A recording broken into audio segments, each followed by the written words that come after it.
এখন একটা প্রশ্ন, হুজুর এলমে দিন আসলে এগুলা কমে যায় কেন? কমার পিছনে কারণটা আল্লাহ পাক পবিত্র কোরআনে বলে দিয়েছে। আল্লাহ পাক বলতেছেন বিসমিল্লাহির রহমানির রহিম, ওয়ালা নাবলুওয়ান্নাকুম বিশাইইম মিনাল খাউফি ওয়াল জুই ওয়া নাকসিম মিনাল আমওয়াল।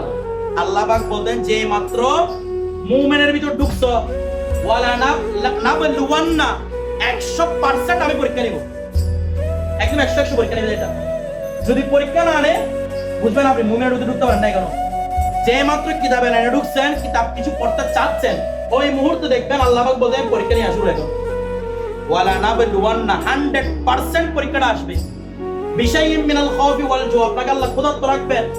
ওয়া নাকসিম মিনাল আমওয়াল, আপনার সম্পদ কমে যাবে।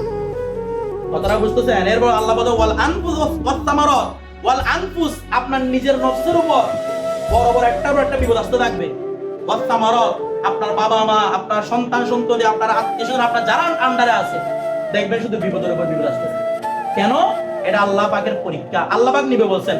তবে হ্যাঁ, আল্লাহ পাকের পরে মধ্যে বলে দিচ্ছেন বাবা শিরিস, যারা একটু ধৈর্য ধরে থাকতে পারবে এদের জন্য সুসংবাদ নিয়ে নাও। বিষয়টা বুঝতেছেন? তাহলে আমাদের যা যা হবে মোটামুটি এগুলো কোরআন থেকে প্রমাণিত। যদি না হয়, দেখেন যে আপনি এলাম অর্জন করতেছেন, আপনার কোনো বাধা না, কোনো দিকে কিছু নাই, তাহলে বুঝবেন আপনি এখানে জন্য আসেন নাই। কারণ মৌলা আলীর কথা, আমারও ঢিল মারে কোন ফলে? পাকা ফলে। ফল যখন পাকে ঢিল মারে না কি করার জন্য? ফেলে দেওয়ার জন্য। নাকি কাঁচা অবস্থায় মারেন ঢিল? না, কাঁচা অবস্থায় কেউ ঢিল মারে না। ঢিল মারে কখন?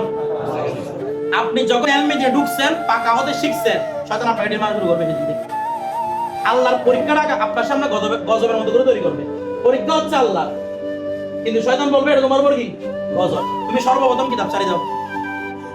কথাটা বুঝতেছেন? এইভাবে অনেকগুলা ছেলে দেখা যায় অনেক আগ্রহ নিয়ে কিতাব পড়তে আসে, কিন্তু আস্তে আস্তে এই কিতাবে না কিছু করে